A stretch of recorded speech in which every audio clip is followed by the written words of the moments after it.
કેમ છો વિદ્યાર્થી મિત્રો? સમાજશાસ્ત્ર ધોરણ 11 પાઠ 3 સામાજિક વ્યવસ્થા અને સામાજિક રચનાતંત્ર ભાગ 1 મહેતા સંગીતા. હું આ વિડીયો ચેનલમાં આપનું સ્વાગત કરું છું વિદ્યાર્થી મિત્રો. આજે સામાજિક વ્યવસ્થા અને સામાજિક રચનાતંત્ર આ પાઠની અંદર આપણે જોઈએ કે કઈ વસ્તુ ભણવાની છે. તો સમાજશાસ્ત્રની કેટલીક વિભાવનાઓની સમજૂતી એટલે કે સમાજશાસ્ત્રના જે મૂળભૂત ખ્યાલો છે એ ખ્યાલો વિશેની માહિતી આપણે બીજા પાઠની અંદર મેળવી. આ પાઠની અંદર આપણે સમાજમાં જે એક સામાજિક વ્યવસ્થા જોવા મળે છે અને આ સમાજની જે વ્યવસ્થા છે એના માટે વિવિધ રચનાતંત્રો ઊભા થયેલા છે. આ બંને વિશે આજે આપણે ચર્ચા કરીશું. વિશાળ માનવ સમાજમાં માનવીની જરૂરિયાતોની પૂર્તિ માટે અનેક વ્યવસ્થા અને પેટા વ્યવસ્થાઓ જોવા મળે છે. વિદ્યાર્થી મિત્રો, આપણે આપણી આજુબાજુ નજર કરશું તો આપણા આ એકદમ વિશાળ એવા માનવ સમાજમાં આપણી જે રોજિંદી જરૂરિયાતો છે આ બધી જરૂરિયાતોની પૂરી કરવા માટે તો કે સમાજ દ્વારા ઘણી બધી એવી વ્યવસ્થાઓ અને પેટા વ્યવસ્થાઓ વિકસાવી છે. દાખલા તરીકે સમાજની એક વ્યવસ્થા તરીકે કુટુંબ જોઈએ તો કુટુંબ જેવી સંસ્થા દ્વારા કઈ વ્યવસ્થા ઊભી કરવામાં આવી છે તો કે કુટુંબ સંસ્થા દ્વારા બાળકનો જન્મ, બાળકનું રક્ષણ, પોષણ અને સંસ્કાર સિંચન કરવામાં આવે છે. કોઈ પણ બાળક વિચાર કરો કે જો કુટુંબ સંસ્થા જ અસ્તિત્વમાં ન હોય તો બાળકનો જન્મ થયા પછી એમનું શું થાય? બાળક જન્મ તો લે પણ એનું રક્ષણ કોણ કરે, એનું ધ્યાન કોણ રાખે, એનું પોષણ કોણ કરે, એને સંસ્કાર સિંચન, એનું સામાજિકરણ કોણ કરે? તો આના માટેની વ્યવસ્થા એ કઈ છે તો કે ભાઈ કુટુંબ વ્યવસ્થા છે. એ જ રીતે આપણી શૈક્ષણિક જરૂરિયાતો પૂરી કરવા માટે શિક્ષણ સંસ્થાની એક વ્યવસ્થા ઊભી કરવામાં આવી છે. એ જ રીતે અન્ય બીજી ઘણી બધી જે સંસ્થાઓ છે એ લગ્ન સંસ્થા, જ્ઞાતિ સંસ્થા, આર્થિક સંસ્થાઓ, ધાર્મિક વગેરે સંસ્થાઓ એ માનવીની જરૂરિયાતો સંતોષતી સામાજિક વ્યવસ્થાઓ છે. આ બધી વ્યવસ્થાઓ પૂરી કરવા માટે શું કરવું પડે તો કે સામાજિક રચના કરવી પડે. શેની રચના કરવી પડે એમાં જોઈએ તો સામાજિક રચના એટલે શું તો કે કોઈ પણ રચના એ જુદા જુદા ભાગોની એક પદ્ધતિસરની ગોઠવણી છે. કોઈ પણ વસ્તુની રચના કરવી હોય, કોઈ વસ્તુનું સર્જન કરવું હોય તો એ રચના કઈ રીતે થાય છે તો કે ઘણા બધા ભાગો હોય એને ચોક્કસ પદ્ધતિથી ભેગા કરવામાં આવે છે ત્યારે કોઈ એક વસ્તુ, કોઈ એક સંસ્થા કે કોઈ એક સમાજનું સર્જન થતું હોય છે. સામાજિક રચનાને સમજવા માટે અહીંયા એક મોટર કારનું સરસ મજાનું ઉદાહરણ આપેલું છે વિદ્યાર્થી મિત્રો. દાખલા તરીકે મોટર કારની રચના જોઈએ તો મોટર કારની રચના કેવી રીતે થાય છે તો કે કઈ સીધે સીધી આખી એક મોટર હોય એ નથી બની જતી. મોટર કારની રચના કરવા માટે machine, wheel, steering, seat, glass આવા ઘણા બધા વિવિધ ભાગોના જોડાણથી બને છે. Machine, wheel, steering, seat, glass આ બધી વસ્તુને એક ચોક્કસ પદ્ધતિથી જ્યારે જોડવામાં આવે છે ત્યારે એક મોટરની રચના થતી હોય છે. એવી જ રીતે કોઈ પણ ભૌતિક વસ્તુની વાત કરીએ કે દાખલા તરીકે મકાન, તો મકાન આખે આખું ક્યાંય તૈયાર ના મળે. શું કામ તો કે મકાન બનાવવું પડે. એમાં કયા કયા ભાગોનું જોડાણ કરવું પડે તો કે સિમેન્ટ, રેતી, પથ્થરો, ઈંટો, લોખંડની વસ્તુઓ બધી એમાં જે જોઈએ એ બધી. તો આવી ઘણી બધી વસ્તુઓ જ્યારે ભેગી થાય છે ત્યારે મકાન બને છે. પંખાની રચના માટે તો કે પંખામાં પણ અલગ અલગ એમાં જરૂરી એવા બધા સ્પેર પાર્ટની જરૂર પડે છે.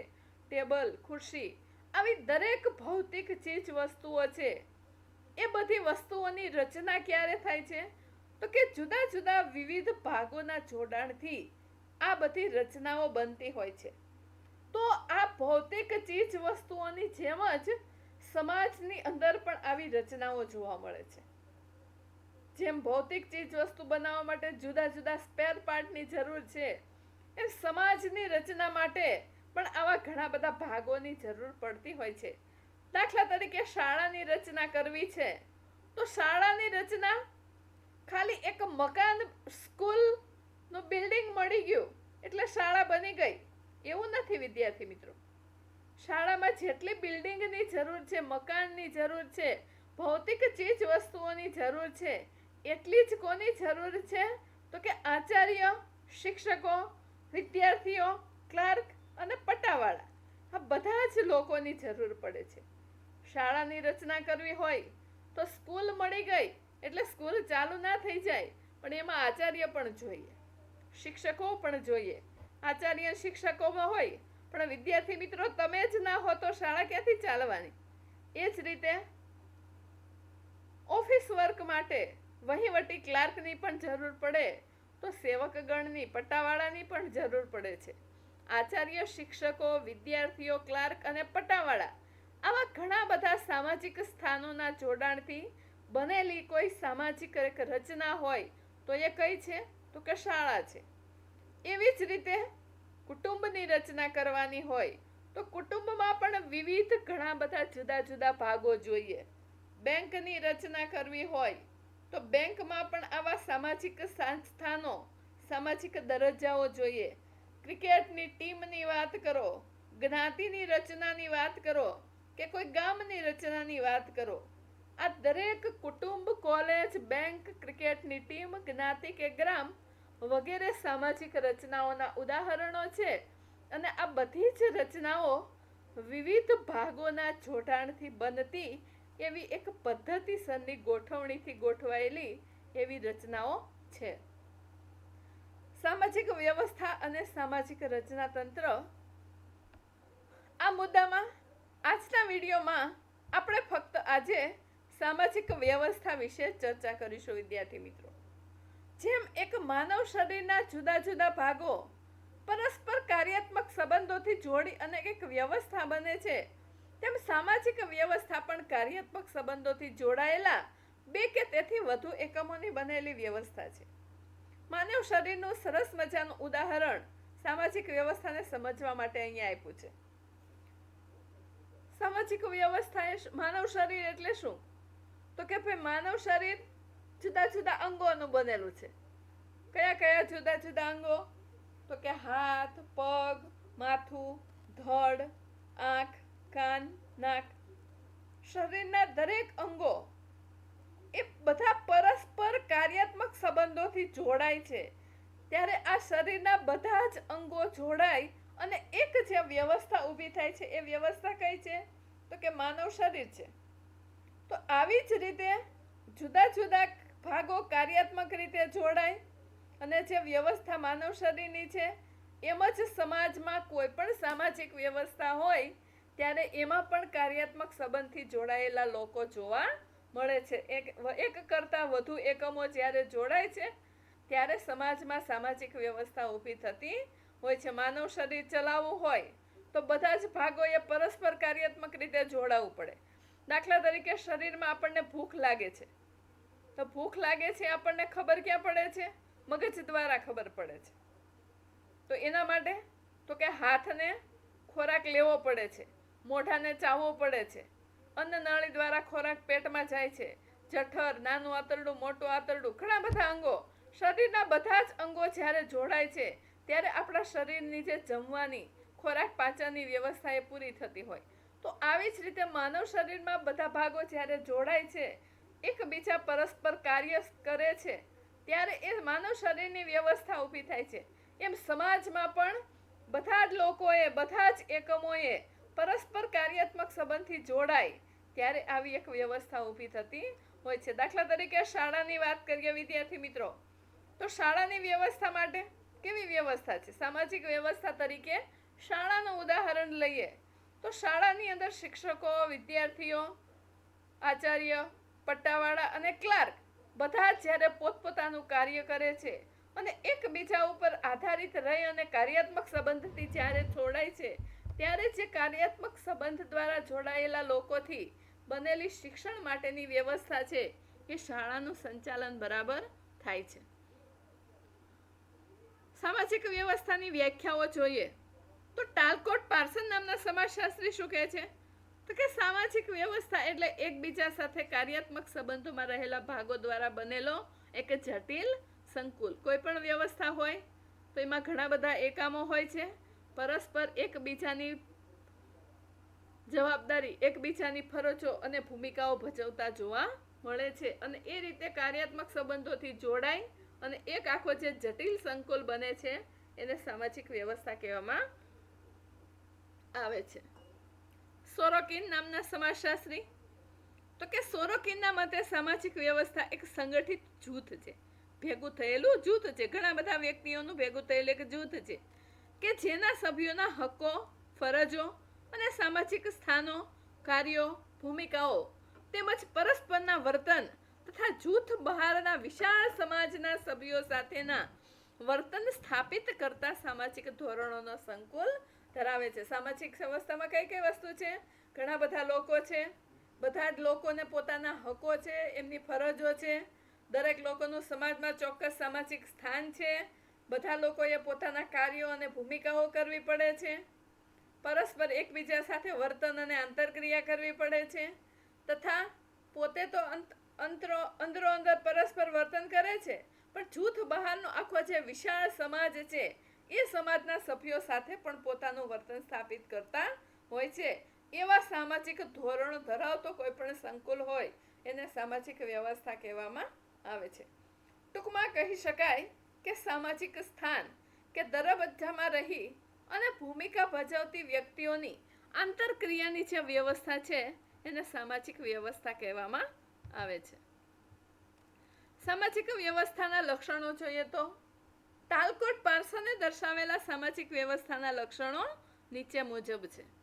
ટાલકોટ પાર્સન નામના સમાજશાસ્ત્રી આ લક્ષણો આપ્યા છે. એક વાક્યમાં ઘણી વખત પૂછાય તો નામ યાદ રાખજો વિદ્યાર્થી મિત્રો. પહેલું લક્ષણ છે વિભિન્ન ભાગો વચ્ચે પરસ્પર અવલંબન. બીજું લક્ષણ છે સામાજિક વ્યવસ્થામાં સ્થિરતા. અને ત્રીજું લક્ષણ છે સામાજિક વ્યવસ્થામાં પરિવર્તન. આ લક્ષણોને વિસ્તૃત રીતે જોઈએ તો પહેલું લક્ષણ વિભિન્ન ભાગો વચ્ચે પરસ્પર અવલંબન. કોઈ પણ સામાજિક વ્યવસ્થા માટે ઓછામાં ઓછા બે ભાગોનું જોડાણ આવશ્યક છે. કોઈ પણ જો સામાજિક વ્યવસ્થા આપણે કરવી હોય તો ઓછામાં ઓછા બે ભાગ હોવા એમાં જરૂરી છે. બે ભાગ ના હોય, કોઈ એક જ ભાગથી જે તે સામાજિક વ્યવસ્થા બની શકતી નથી. દાખલા તરીકે સામાજિક વ્યવસ્થા તરીકે કુટુંબ લઈએ તો કુટુંબ કઈ રીતે બને છે? તો કે કુટુંબમાં માતા પિતા, ભાઈ બહેન, પતિ પત્ની વગેરે સામાજિક દરજ્જાથી જોડાય અને કુટુંબ એક સામાજિક વ્યવસ્થા બને છે. ઉપર જે વાત કરી કે ભાઈ ઓછામાં ઓછા બે ભાગોનું જોડાણ આવશ્યક, તો કુટુંબ શરૂ કરવા માટે સૌ પ્રથમ બે ભાગ એટલે કયા? તો કે યુવક અને યુવતી, પુરુષ અને સ્ત્રી જ્યારે લગ્ન સંબંધથી જોડાય અને પતિ પત્ની તરીકે સાથે રહે છે ત્યારે કુટુંબની શરૂઆત થતી હોય છે. એટલે ઓછામાં ઓછા બે ભાગો હોવા જરૂરી છે. પછી ધીમે ધીમે માતા પિતા, ભાઈ બહેન, ઘણા બધા બીજા દરજ્જાઓ છે એ કુટુંબની સામાજિક વ્યવસ્થામાં વિકાસ પામતા જોવા મળે છે. આ સામાજિક સ્થાનો પરસ્પર એકબીજા ઉપર આધારિત છે. ઉપર લક્ષણમાં શું કીધું છે? વિભિન્ન ભાગો વચ્ચે પરસ્પર અવલંબન. કુટુંબમાં માતા પિતા, ભાઈ બહેન, પતિ પત્ની હોય તો એ બધા સામાજિક સ્થાનો છે એ પરસ્પર એકબીજા ઉપર આધારિત હોય છે. પતિ પત્ની ઉપર આધારિત હોય છે તો પત્ની પતિ ઉપર આધારિત હોય છે. માતા પિતા બાળકો ઉપર આધારિત હોય તો બાળકો માતા પિતા ઉપર આધારિત. એટલે પરસ્પર એકબીજા ઉપર બધા આધારિત હોય છે. એ રીતે તમને શાળાનું ઉદાહરણ સમજાવું તો શાળા એ શું છે? શાળાની વ્યવસ્થા કેવી છે? તો કે શાળાની વ્યવસ્થા આચાર્યો, શિક્ષકો, વિદ્યાર્થીઓ, ક્લાર્ક અને પટ્ટાવાળા આ બધા દ્વારા બનાવેલી છે. આપણે બધા એકબીજા ઉપર કેવી રીતે આધારિત છીએ? તો કે તમે અમારા ઉપર ભણવા માટે આધારિત છો. કે જો તમારે અમારા ઉપર શેના માટે આધારિત રહેવું પડે છે? તો કે આપણે શાળામાં તો જઈશું પણ જો શિક્ષકો જ નહીં હોય તો શું થશે? આપણને ભણાવશે કોણ? હવે અમે પણ શાળામાં આવીને બેસીએ પણ જો તમે જ નહીં હોય તો અમે કોને ભણાવશું? ખાલી ક્લાસરૂમમાં તો કંઈ ભણાવાશે નહીં. શિક્ષક વિદ્યાર્થી એકબીજા ઉપર આધારિત છે. આચાર્ય, ક્લાર્ક, પટ્ટાવાળા, તો આ બધા જ જે સ્થાનો છે એ એકબીજા ઉપર આધારિત રહી અને પોતપોતાના કાર્યો કરે છે અને એ રીતે વિભિન્ન ભાગો વચ્ચે પરસ્પરાવલંબન દ્વારા જે તે સામાજિક વ્યવસ્થા ટકી રહેતી જોવા મળે છે. આમ અન્ય સંસ્થા કે સામાજિક સમૂહના સામાજિક એકમનું જોડાણ એ સામાજિક વ્યવસ્થાનું પ્રથમ આવશ્યક લક્ષણ છે. સામાજિક વ્યવસ્થાનું બીજું લક્ષણ જોઈએ કે સામાજિક વ્યવસ્થામાં સ્થિરતા. માનવ સમાજની જરૂરિયાતો પૂરી કરવા માટે જે તે સામાજિક વ્યવસ્થાએ લાંબા ગાળા સુધી સ્થિરતા ધારણ કરવી પડે છે. સ્થિરતા ધારણ કરવી એટલે શું? તો કે દાખલા તરીકે કુટુંબની રચના આપણે કરીએ છીએ તો કુટુંબની રચનામાં સ્થિરતા લાવવી એટલે શું? તો કે કુટુંબની રચના કર્યા પછી એવું તો નહીં કહી શકાય કે ચલો આજે આપણે કુટુંબની રચના કરી અને કાલે એ કુટુંબનું વિસર્જન કરી દીધું. મીન્સ કે કુટુંબના સભ્યો બધા છૂટા છૂટા વેચાઈ ગયા અને એ કુટુંબ હતું એનું કુટુંબનું કોઈ અસ્તિત્વ જ ના હોય. એક વ્યક્તિ અન્ય કુટુંબમાં જઈને પોતાનું નવું કુટુંબ બનાવે, આવું નથી જોવા મળતું. જે તે કુટુંબ લાંબા સમય સુધી ટકી રહેતું જોવા મળે છે. કોઈ શાળાની વાત કરીએ તો કોઈ વ્યક્તિ દ્વારા શાળા ચાલુ કરવામાં આવે છે અથવા તો સરકાર દ્વારા ચાલુ કરવામાં આવે છે કોઈ શાળા, તો શાળાએ પણ પોતાનો શિક્ષણનો ધ્યેય પૂરો કરવા, માનવ સમાજની શિક્ષણની જરૂરિયાત પૂરી કરવા લાંબા સમયગાળા સુધી સ્થિરતા ધારણ કરવી પડે છે. આપણી શાળાની વાત કરીએ વિદ્યાર્થી મિત્રો, તમને ખબર છે કેટલા વર્ષો પહેલા એની સ્થાપના થયેલી છે, આઝાદી પહેલા. અને આજે આઝાદીને આટલા વર્ષો થયા છતાં પણ આપણી શાળા ટકી રહી છે. એટલે કે લાંબા ગાળા સમય સુધી એને સ્થિરતા ધારણ કરી છે એવું કહી શકાય. સ્થિરતા ધારણ કર્યા પછી તો કે દરેક વ્યવસ્થાએ પોતાની આગવી ઓળખ બનાવી અને અનુકૂલન સાધવું પડે છે. દરેક વ્યવસ્થાએ પોતાની આગવી ઓળખ ઊભી કરવી પડે છે. આપણી શાળાની તમે ઉદાહરણ લ્યો તો આપણી શાળાએ આપણા તાલુકાની અંદર, આપણા જિલ્લાની અંદર પોતાનું એક આગવું નામ છે. કોઈ પણ જગ્યાએ ગાંધીનગરમાં જો દહેગામ તાલુકાની વાત હોય અને નાંદોલ સ્કૂલનું નામ આવે એટલે તરત જ તમે જોજો કે એની એક અલગ જ ઓળખ છે. સ્કૂલોના એડમિશનો આવતા હોય છે ત્યારે પણ તમે જોતા હશો કે અન્ય સ્કૂલોએ પોતાના શાળામાં વિદ્યાર્થીઓ માટે ઘરે ઘરે ફરવું પડતું હોય છે, જ્યારે આપણે એડમિશનોની પડાપડી થતી હોય છે. હજી તો વેકેશન ખુલે તરત જ એડમિશનો બંધ કરી દેવા પડે છે. શું કામ? તો કે આપણા જેટલા વર્ગ છે એના કરતાં સંખ્યા વધી જાય છે. તો અને બીજી બધી સ્કૂલોમાં તમે જોશો તો વર્ગ ઘટાડાના પ્રશ્નો થતા હોય છે કે સંખ્યા ન હોવાથી વર્ગ કેન્સલ થાય. તો આ વસ્તુ દર્શાવે છે કે જે તે વ્યવસ્થાએ પોતાનું સમાજમાં એક આગવું નામ ઊભું કરે છે, આગવી ઓળખ ઊભી કરે છે અને પોતે અનુકૂલન સાધે છે. આમ સામાજિક વ્યવસ્થામાં પરિવર્તન તો આવે છે, છતાં પણ જે મૂળભૂત સામાજિક વ્યવસ્થા હોય એ પોતાની એક ચોક્કસ ઓળખ સાથે સમાજમાં ટકી રહેતી જોવા મળે છે. ત્રીજું લક્ષણ છે સામાજિક વ્યવસ્થામાં પરિવર્તન. તો કે કોઈ પણ સામાજિક વ્યવસ્થા પરિવર્તનશીલ હોય છે. એ વ્યવસ્થામાં તમને હવે પ્રશ્ન થાય કે આગળ તો તમે કીધું સ્થિરતા લાવવાની છે, પરિવર્તન શું કામે? તો કે મૂળભૂત માળખું ટકાવી રાખવાનું છે, પણ એમની જે શૈલી છે, એમના જે ધોરણો છે, એના નિયમો છે, એમાં સમાજ સાથે ચાલવા માટે થોડું ઘણું પરિવર્તન પણ જરૂરી છે. કોઈ પણ સામાજિક વ્યવસ્થા પરિવર્તનશીલ હોય છે. આ સામાજિક વ્યવસ્થા અમુક હદ સુધી સ્થિર રહી અને પરિવર્તન પામતી હોય છે અને તંત્રને પોતાની વ્યવસ્થા ટકાવવા માટે પરિવર્તન સાથે અનુકૂલન સાધવું જરૂરી બને છે અને એમાંથી પરિવર્તન ઉદ્ભવે છે. આપણી શાળા તો ટકી રહે છે, પણ એમાં પરિવર્તન કેવું કેવું આવેલું હોય? તો કે શિક્ષકો રિટાયર્ડ થાય એટલે નવા શિક્ષકો આવે, એ પરિવર્તન આવ્યું. બીજું પરિવર્તન તો કે પહેલાના સમયની શિક્ષણ પદ્ધતિઓ હોય, પણ જેમ જેમ વિજ્ઞાન અને ટેકનોલોજીનો વિકાસ થાય તો એ ઇન્ટરનેટ ઉપર આધારિત સ્માર્ટ બોર્ડ છે અથવા તો અન્ય કોઈ શિક્ષણ કે ટેકનોલોજી આધારિત શિક્ષણ પણ એમાં વિકસાવવું પડે. એટલે જૂની શિક્ષણ પદ્ધતિને બદલે નવી શિક્ષણ પદ્ધતિ અપનાવવી પડે. એની ભૌતિક સુખ સુવિધાના સાધનોમાં જોઈએ તો પહેલાના સમયમાં જે બોર્ડની પરીક્ષાઓ લેવાતી હતી તો એમાં કોઈ પણ જગ્યાએ ક્યાંય પણ કેમેરા નહોતા. વર્તમાન સમયમાં તમે જુઓ છો કે કોઈ પણ બોર્ડની પરીક્ષાઓ હોય તો દરેક રૂમમાં સીસીટીવી કેમેરા આવી ગયા છે. દરેક રૂમમાં વિદ્યાર્થીઓનું ઓબ્ઝર્વેશન, નિરીક્ષણ થાય છે કે વિદ્યાર્થીઓ કઈ રીતે પરીક્ષા આપે. તો આ રીતે જે તે વ્યવસ્થાએ પોતે પોતાનું મૂળભૂત માળખું હોય એ તો ટકાવવાનું છે, પણ સાથે સાથે એમાં થોડું ઘણું પરિવર્તન પણ લાવવું જરૂરી છે. સામાજિક વ્યવસ્થાના પાસાઓ 5 માર્કની અંદર પૂછાતો હોય એવો પ્રશ્ન છે વિદ્યાર્થી મિત્રો. સામાજિક વ્યવસ્થાના મુખ્ય 4 પાસાઓ છે: ઉપજૂથો, ભૂમિકાઓ, સાંસ્કૃતિક મૂલ્યો અને સામાજિક ધોરણો. આ 4 પાસાઓ પોતપોતાના જે કાર્યો હોય, આ 4 પાસાઓના માધ્યમથી જે તે સામાજિક વ્યવસ્થા એ પોતાના ધ્યેયો હોય એ પૂરા કરતી હોય છે. કઈ રીતે એ આગળ આ બધી વસ્તુઓને ડિટેલમાં જોઈએ. તો સૌપ્રથમ ઉપજૂથો. ઉપજૂથો એટલે શું? તો કે કોઈ પણ સમાજમાં અનેક જૂથો હોય છે અને દરેક જૂથ એ સામાજિક આંતરક્રિયાની એક વ્યવસ્થા હોય છે. કોઈ પણ ઉપજૂથ એ જૂથના પેટા ભાગ તરીકે વિકસેલું હોવાથી તેને ઉપજૂથ કે પેટા ઉપજૂથ કહેવામાં આવે છે. અને વ્યક્તિ અનેક ઉપજૂથોમાં વિવિધ પ્રકારના સામાજિક સ્થાન ધરાવતી જોવા મળે છે.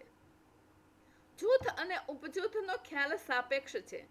સાપેક્ષ છે એટલે તો કે આપણે જે વ્યવસ્થાને જૂથ તરીકે ઓળખાવીએ છીએ એના પરથી એના ઉપજૂથો કયા છે એનો ખ્યાલ આપણને આવતો હોય છે.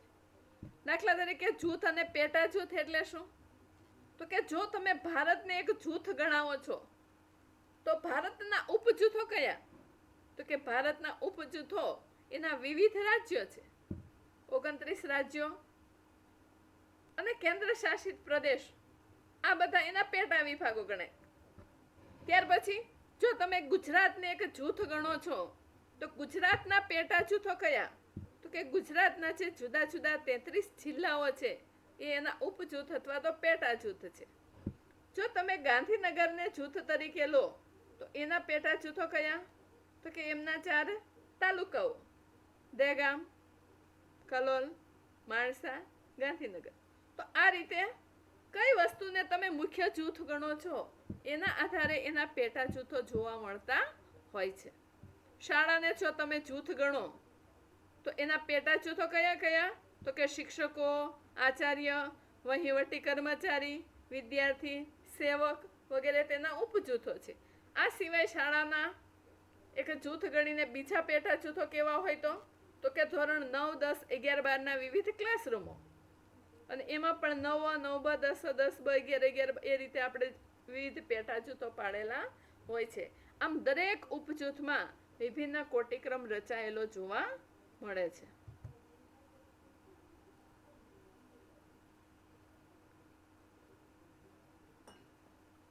સામાજિક વ્યવસ્થાનું બીજું પાસું છે ભૂમિકાઓ.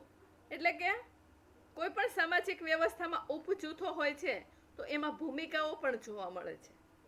સામાજિક દરજ્જાના સંદર્ભમાં વ્યક્તિ સામાજિક ધોરણો મુજબ જે કાર્યો કરે એને ભૂમિકા કહેવામાં આવે છે, અને જેને વ્યક્તિની ફરજો પણ કહી શકાય. આમ તો આ બધા શબ્દો તમે બીજા પાઠની અંદર ભણી ગયા છો, છતાં પણ એક શાળા સામાજિક વ્યવસ્થાના પાસા તરીકે ફરીથી આપણે જોઈએ તો ભૂમિકા શું છે? તો કે વ્યક્તિનો સમાજમાં ચોક્કસ દરજ્જો હોય અને દરજ્જા પ્રમાણે વ્યક્તિ જે કાર્ય કરે છે એને એની ભૂમિકા કહેવામાં આવે છે. આમ ભૂમિકા એ દરજ્જાનું વર્તનલક્ષી પાસું છે. સામાજિક વ્યવસ્થામાં દરેક વ્યક્તિને વિવિધ ઉપજૂથોમાં વિવિધ ભૂમિકા ભજવવાની હોય છે. સામાજિક વ્યવસ્થામાં તમે કોઈ એક જ ઉપજૂથના નહીં પણ ઘણા બધા ઉપજૂથમાં તમે જોડાયેલા હો છો. શાળા તરીકેની સામાજિક વ્યવસ્થા છે એમાં તમે વિદ્યાર્થી તરીકે તમારી ભૂમિકા ભજવો છો, તો ઘરે ગયા પછી તમે પુત્ર કે પુત્રી તરીકેની ભૂમિકા ભજવો છો. મિત્ર ગૃહમાં તમે મિત્ર તરીકેની ભૂમિકા ભજવો છો. ગામમાં તમારું કોઈ ગ્રુપ ચાલતું હોય તો મંડળના સભ્ય તરીકેની ભૂમિકા ભજવો. આમ દરેક વ્યક્તિ ઘણા બધા ઉપજૂથોમાં પોતપોતાની અલગ અલગ ભૂમિકા ભજવતી હોય છે. દરેક સામાજિક વ્યવસ્થામાં દરેક વ્યક્તિઓ પોતાના કાર્યો અને ભૂમિકા ભજવતા હોય છે. દાખલા તરીકે શાળામાં આચાર્ય છે તો એની ભૂમિકા કેવી છે? તો કે આચાર્ય શાળાનું સંચાલન કરે એની ભૂમિકા છે. શિક્ષકનો દરજ્જો છે તો શિક્ષકની ભૂમિકા કેવી? તો કે ભણાવવાની. વિદ્યાર્થી તરીકેનો દરજ્જો છે તો વિદ્યાર્થીની ભૂમિકા શું છે? ભણવાની. વહીવટી કર્મચારી હોય તો એની ભૂમિકા છે કે કાર્યાલયનું કામ કરવું, અને સેવકગણ સેવાનું કામ કરે છે. આમ આ કાર્યો એની ભૂમિકા નિર્દેશિત કરે છે. સામાજિક ધોરણો, તો ધોરણો એ પણ આપણે આગળ ભણી ગયા છે, છતાં પણ બીજી વાત જોઈએ કે અમુક સામાજિક પરિસ્થિતિ કે સામાજિક રચના તંત્રમાં કોઈ સ્થાન સાથે સંકળાયેલી સમૂહ વર્તનની અપેક્ષાઓ એટલે સામાજિક ધોરણો. તમે જે તે પરિસ્થિતિમાં જે તે રચના તંત્રમાં તમારો જે દરજ્જો હોય એ દરજ્જા પ્રમાણે સમૂહ તમારી પાસે કેવી અપેક્ષા રાખે છે અને આપણી પાસે જે અપેક્ષા રાખતું વર્તન હોય એને સામાજિક ધોરણો કહેવામાં આવે છે. આ સામાજિક ધોરણો છે એ વ્યક્તિનું વર્તન નક્કી કરતા માપદંડો છે અને આ માપદંડો જ વ્યક્તિના વર્તનની યોગ્યતા કે અયોગ્યતા એનું સ્પષ્ટીકરણ કરે છે. દાખલા તરીકે શાળામાં નિયમો હોય તો શાળાના નિયમો એ શાળાના સામાજિક ધોરણો છે.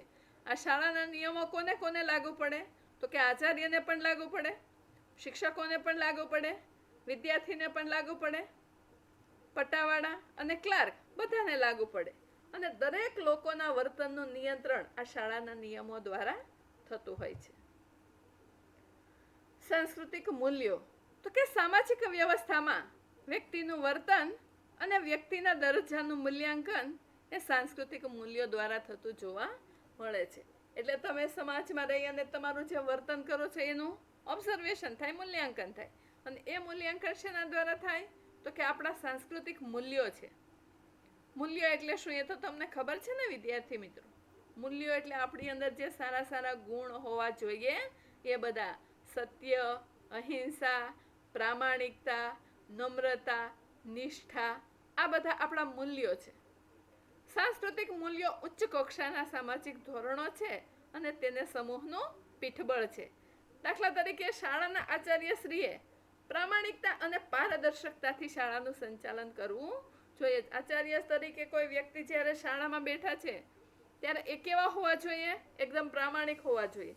જો આચાર્ય પ્રામાણિક હશે તો જ એ સ્કૂલના શિક્ષકો, વિદ્યાર્થીઓ અને અન્ય વ્યક્તિઓ પ્રામાણિક બનશે. પારદર્શકતાથી શાળાનું સંચાલન કરવું એટલે શું? તો કે એનો વહીવટ ચોખ્ખો હોવો જોઈએ. જે વસ્તુ કરે છે એ બધાને ખબર હોવી જોઈએ કે આચાર્યએ આ રીતે શાળાનું સંચાલન કરે છે. એ જ રીતે શિક્ષકોએ નિષ્ઠાપૂર્વક કાર્ય કરવું જોઈએ. શિક્ષકો શાળામાં આવે છે, સરકાર એમને આટલો પગાર આપે છે તો એને નિષ્ઠાપૂર્વક વિદ્યાર્થીઓને શિક્ષણ આપવું જોઈએ.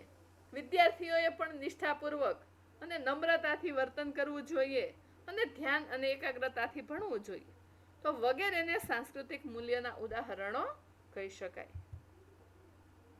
અને આ ચારેય પાસાઓ, ઉપજૂથો, સામાજિક ધોરણો, ભૂમિકાઓ અને સાંસ્કૃતિક મૂલ્યો, આ ચારેય પાસાઓ દ્વારા દરેક સામાજિક વ્યવસ્થા પોતાના ધ્યેયો સંતોષે છે. ધ્યેય એ પ્રાપ્ત કરવાની પ્રક્રિયા છે. આમ સામાજિક વ્યવસ્થાના પાસાઓ પરસ્પર એકબીજા સાથે સંકળાયેલા જોવા મળે છે. કોઈ એક પાસામાં પરિવર્તન આવતા તેની અસર સામાજિક વ્યવસ્થા તંત્ર ઉપર પડે છે. ધ્યેયો માટે તમને શાળાનું ઉદાહરણ દઉં વિદ્યાર્થી મિત્રો, તો શાળાનો મુખ્ય ધ્યેય શું છે? શિક્ષણનો. બધા જ પાસાઓ જો બરાબર રીતે હોય તો જ જે તે શાળાનો ધ્યેય પૂરો થાય. દરેક ઉપજૂથો વ્યવસ્થિત રીતે હોય, આચાર્ય હોય, શિક્ષકો હોય, વિદ્યાર્થીઓ હોય, સેવક હોય અને ક્લાર્ક હોય. ઉપજૂથો હોય એટલું જરૂરી નથી, પણ આ બધા જ ઉપજૂથો પોતાની ભૂમિકા પણ ભજવતા હોવા જોઈએ. બધા જ ભૂમિકા ભજવાઈ ગઈ પણ ત્યાં સામાજિક ધોરણો જ ના હોય તો, કોઈ નીતિ નિયમો જ ના હોય તો, ના, એ પણ જરૂરી છે. શાળામાં નિયમો હોવા પણ જરૂરી છે, નિયમોનું પાલન થવું જરૂરી છે અને સાથે સાથે સાંસ્કૃતિક મૂલ્યો દ્વારા એનું મૂલ્યાંકન પણ થવું જોઈએ કે આ સામાજિક ધોરણો, ભૂમિકા, ઉપજૂથો છે બધા બરાબર કામ કરે છે કે નહીં, એનું યોગ્ય વર્તન છે કે નહીં. આ ચારેય વસ્તુ જો બરાબર ચાલતી હશે તો જ જે તે વ્યવસ્થા, દાખલા તરીકે શાળા, એના શિક્ષણનો ધ્યેય પૂરો કરી શકતો હોય છે. અને આ ચાર પાસાઓમાંથી જો એકાદ પાસામાં કોઈ પરિવર્તન હોય તો એની અસર તરત જ જે તે વ્યવસ્થા તંત્ર ઉપર પડતી જોવા મળે છે. ઉપજૂથો જ ન હોય, દાખલા તરીકે અડધા હોય, આચાર્ય હોય, શિક્ષકો હોય, ક્લાર્કને પટ્ટાવાળા હોય, પણ વિદ્યાર્થીઓ જ ના હોય તો કે તો શિક્ષણ કાર્ય પૂરું થતું નથી. બધા જ છે પણ દરેક કોઈ પોતાની ભૂમિકા ભજવતું નથી. આચાર્ય બરાબર સંચાલન કરતા નથી, શિક્ષકો ભણાવતા નથી, વિદ્યાર્થીઓ ભણતા નથી, તો પણ સામાજિક વ્યવસ્થાનો શિક્ષણનો ધ્યેય પૂરો થતો નથી. એટલે આ રીતે ચારે ચાર પાસાઓ હોય એ દરેકે પોતપોતાની રીતે પોતાની ફરજ પ્રમાણે ધોરણો પ્રમાણે કાર્ય કરવું જરૂરી છે. એનું યોગ્ય મૂલ્યાંકન થવું પણ જરૂરી છે. અને જો બધા જ પાસાઓ પરસ્પર એકબીજા સાથે સંકળાય છે તો જ જે તે સંસ્થાના સામાજિક વ્યવસ્થાના ધ્યેયો પૂરા થતા હોય છે. વિદ્યાર્થી મિત્રો, આશા રાખું છું કે સામાજિક વ્યવસ્થા વિશે તમને સમજાઈ ગયું હશે. મારો આ વિડીયો ગમે તો લાઈક, શેર અને સબસ્ક્રાઈબ કરજો. આવજો વિદ્યાર્થી મિત્રો.